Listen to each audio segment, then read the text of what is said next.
नमस्कार, जनप्रभा सुपरफास्ट में आपका स्वागत है। मैं हूं हेमेंद्र सिंह। एक नजर डालते हैं आज की सुर्खियों पर।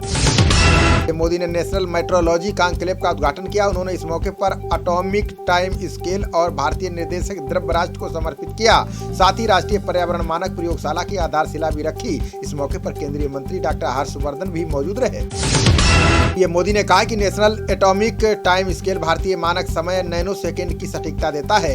ये 1 सेकेंड में अरबवें हिस्से को भी मापने में सक्षम है। नेशनल एनवायरनमेंट स्टैंडर्ड लेबोरेटरी में उन उपकरणों की क्वालिटी चेक की जाएगी जिनके जरिए वायु और प्रौद्योगिकी प्रदूषण और उत्सर्जन की जांच की जाती है।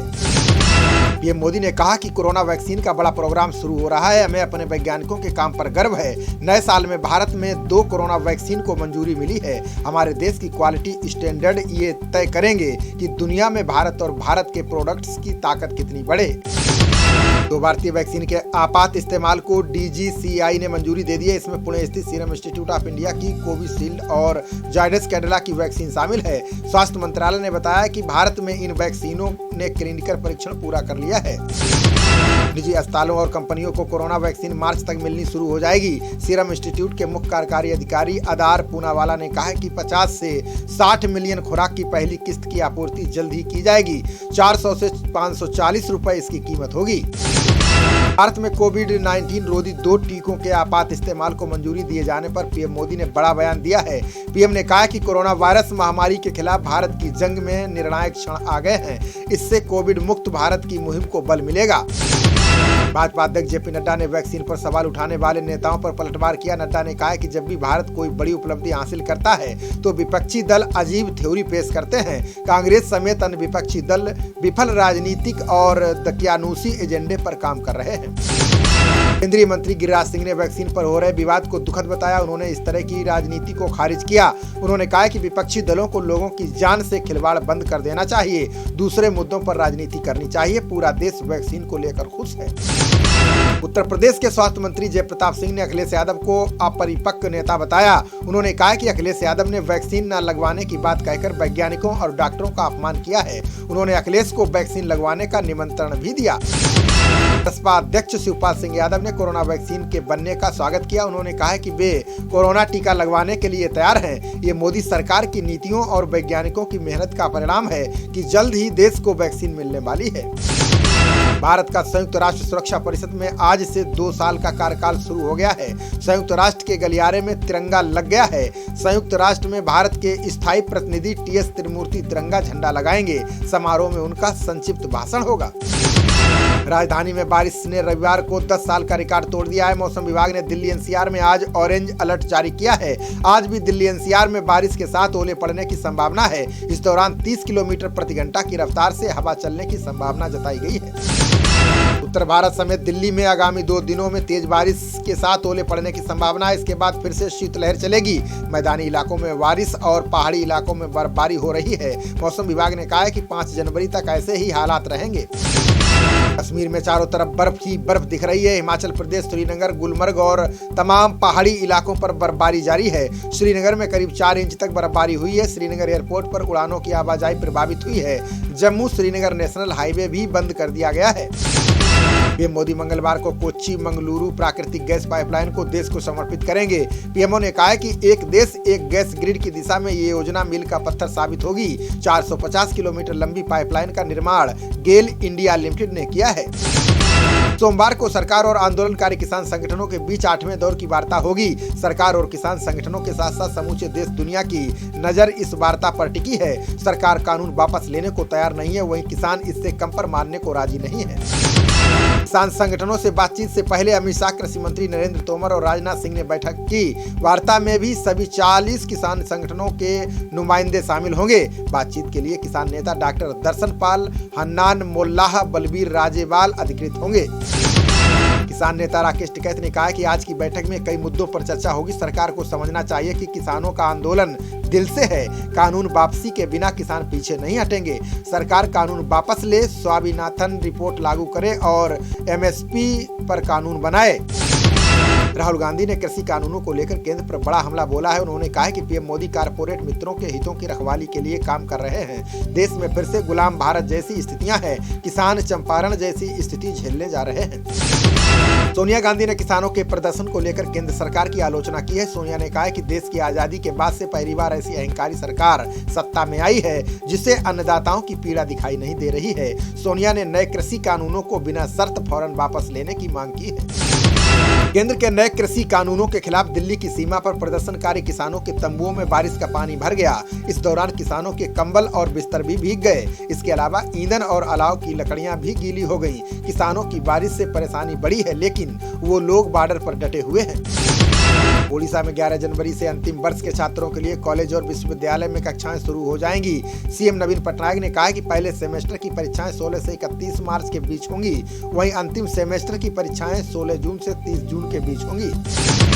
पाकिस्तान जाने वाले रावी नदी के पानी को भारत ने रोकने की योजना बनाई है। केंद्र 485 करोड़ की सहायता से पंजाब जम्मू कश्मीर की जमीन पर डैम बना रहा है। यहां 2022 तक झील बन जाएगी। साथ ही यहां 206 मेगावाट अतिरिक्त बिजली पैदा होगी। द्रमुक अध्यक्ष एम.के. स्टालिन ने अन्ना द्रमुक सरकार पर भ्रष्टाचार फैलाने का आरोप लगाया है। उन्होंने कहा कि तमिलनाडु में बेरोजगारी बढ़ रही है और शिक्षा का स्तर नीचे गिरा है। ग्रामीणों को 100 दिन का काम देने में गड़बड़ी हुई है। सत्ता मिलने पर इन सभी को ठीक किया जाएगा। पश्चिम बंगाल के चुनाव मैदान में असदुद्दीन ओवैसी उतर गए हैं। उन्होंने कहा कि लोकसभा के चुनाव में भाजपा ने टीएमसी से 18 सीटें छीन ली हैं। टीएमसी हम पर अंगुली उठाने के बजाय अपनी हार पर मंथन करे। ओवैसी ने कहा कि बंगाल में चुनाव लड़कर अपनी उपस्थिति दर्ज कराएंगे। पंजाब में कानून व्यवस्था को लेकर भाजपा की शिकायत पर राज्यपाल बीपी सिंह बदनौर ने मुख्य सचिव और डीजीपी को तलब किया है। इसके बाद ये मामला गरमाने लगा है। सीएम अमरिंदर सिंह ने अधिकारियों को तलब किए जाने का कड़ा विरोध किया है। गणतंत्र दिवस परेड कार्यक्रम में बांग्लादेशी सेना का प्रतिनिधिमंडल हिस्सा लेगा। 1971 की जंग में भारत की जीत के 50 साल पूरे होने पर सेना ने यह निर्णय लिया है। बता दें कि जनरल मानेकशा की अगुवाई में भारतीय सेना ने पाकिस्तान के करीब 90,000 से ज्यादा सैनिकों को आत्मसमर्पण करने पर मजबूर कर दिया था। गाजियाबाद के मुरादनगर में शमशान घाट पर छत ढह जाने से 23 लोगों की जान चली गई। वहीं कम से कम 15 अन्य घायल हो गए। वहीं नाराज पीड़ित परिवारों ने विरोध प्रदर्शन शुरू कर दिया है। ये सभी लोग अपने करीब व्यक्ति के अंतिम संस्कार में शामिल होने पहुंचे थे। राष्ट्रपति रामनाथ कोविंद, पीएम मोदी और सीएम योगी ने हादसे पर गहरा दुख जताया है। सीएम योगी ने मामले में सख्त कार्रवाई के निर्देश दिए हैं। पुलिस ने EO Niharika Singh, JE CP Singh, supervisor Ashish को गिरफ्तार किया है। वहीं ठेकेदार अजय त्यागी व अन्य अज्ञात लोग फरार हैं। देश में कोरोना वायरस संक्रमण के 18,177 नए मामले सामने आए हैं। अब देश में संक्रमित लोगों की संख्या बढ़कर 1,03,23,965 हो गई है। इनमें से 99,27,310 लोग संक्रमण मुक्त होकर पूरी तरह से ठीक हो चुके हैं। ब्रिटेन के प्रधानमंत्री बोरिस जॉनसन ने कोरोना को लेकर कड़ी चेतावनी दी है। जॉनसन ने कहा कि कोरोना को रोकने के लिए वर्तमान प्रतिबंधों को और कड़ा किया जा सकता है। ये फैसला ब्रिटेन में कोरोना वायरस के नए स्ट्रेन को रोकने के लिए बेहद जरूरी है। केंद्रीय मंत्री डीवी सदानंद गौड़ा शिवमोगा से बेंगलुरु जाते समय चित्रदुर्ग में बेहोश हो गए हैं। इसके बाद उनको अस्पताल में भर्ती कराया गया है। बताया जा रहा है कि वो शुगर की बीमारी से पीड़ित चल रहे थे। इसकी मात्रा में उतार चढ़ाव के चलते उनकी तबीयत बिगड़ी है। पाकिस्तान के अशांत खैबर पख्तूनख्वा प्रांत में कट्टरपंथी इस्लामी पार्टी के सदस्यों की अगुवाई में हिंदू मंदिर में तोड़फोड़ की गई। इसके बाद पाकिस्तान सरकार ने 8 पुलिस अधिकारियों को निलंबित कर दिया है। इन पर अपनी ड्यूटी नहीं निभाने का आरोप लगा है। मध्य प्रदेश में शिवराज चौहान सरकार के मंत्रिमंडल का विस्तार किया गया। इसमें बीजेपी नेता ज्योतिरादित्य सिंधिया के समर्थक 2 विधायकों को कैबिनेट मंत्री बनाया गया। हालांकि कई नेता मंत्री बनने से चूक गए हैं। इससे वो मायूस तो हैं, लेकिन खुलकर कुछ भी बोल नहीं रहे हैं। मध्य प्रदेश के सीएम शिवराज चौहान ने पत्थरबाजों पर नया कानून बनाने का ऐलान किया है। शिवराज ने कहा कि पत्थरबाज सार्वजनिक या किसी की निजी संपत्ति को नुकसान पहुंचाते हैं तो उस नुकसान की वसूली उपद्रवियों से की जाएगी। साथ ही इसमें सजा के लिए सख्त प्रावधान किए जाएंगे। बीसीसीआई अध्यक्ष सौरव गांगुली की हालत स्थिर बनी हुई है। बता दें कि सौरव गांगुली को शनिवार को दिल का दौरा पड़ा था। इसके बाद उन्हें अस्पताल में भर्ती कराया गया था। फिलहाल उनका उपचार चल रहा है। पाकिस्तान ने अफगान शरणार्थियों के 2 लाख फर्जी नागरिकता पहचान पत्रों को रद्द कर दिया है। पाक सरकार ने कहा है कि अफगानिस्तान शरणार्थियों के आईडी कार्ड फर्जी तरीके से बनाए गए थे। इनके आईडी कार्ड कंप्यूटरीकृत राष्ट्रीय पहचान पत्रों से मैच नहीं खाते हैं। आम आदमी पार्टी ने गुजरात के नगर निकाय चुनाव को लेकर बड़ा ऐलान किया है। दिल्ली सीएम केजरीवाल ने कहा है कि आप गुजरात के आगामी निकाय चुनाव लड़ेगी। पार्टी ने 504 उम्मीदवारों की पहली सूची जारी कर दी है। बाकी सीटों पर भी उम्मीदवार उतारेंगे। चीनी राष्ट्रपति की आलोचना करना अलीबाबा के मालिक जैक मा को भारी पड़ गया है। वे 2 माह से लापता हैं। शी जिनपिंग के निशाने पर आने के बाद वे किसी भी सार्वजनिक कार्यक्रम में नजर नहीं आए हैं। उनकी कंपनी पर लगातार कार्रवाई जारी है। जैक मा के इस तरह गायब होने के बाद कई तरह के संदेह जाहिर किए जा रहे हैं।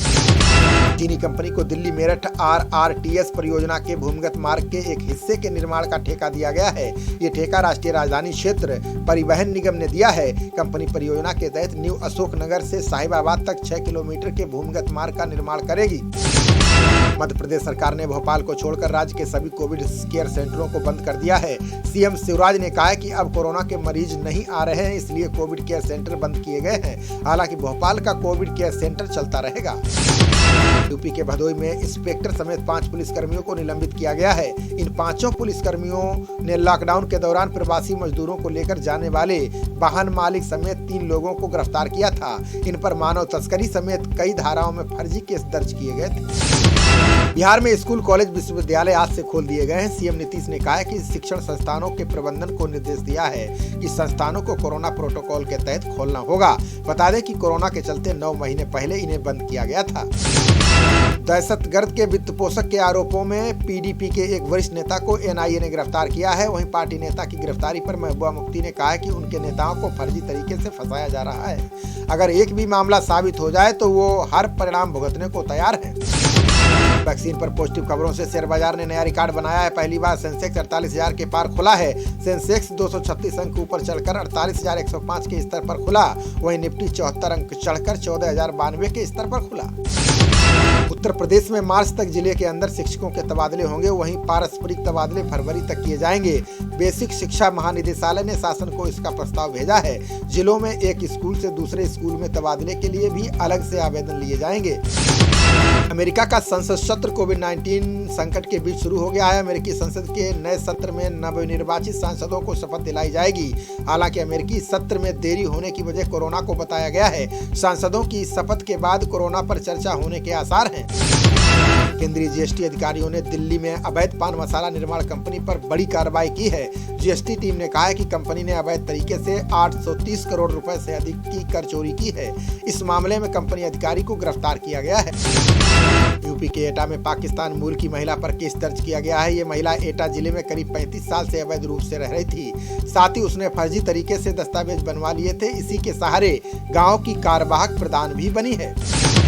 प्रसार भारती के डिजिटल चैनल्स की वृद्धि दर 2020 में 100% रही। रोचक बात यह है कि दूरदर्शन और ऑल इंडिया रेडियो को भारत के बाद सबसे ज्यादा पाकिस्तान में देखा और सुना गया। प्रसार भारती के mobile application news on air से पाक के 25 लाख से ज्यादा यूजर्स जुड़े हैं। खबरों का सिलसिला जारी रहेगा। देखते रहिए जनप्रवाद। नमस्कार।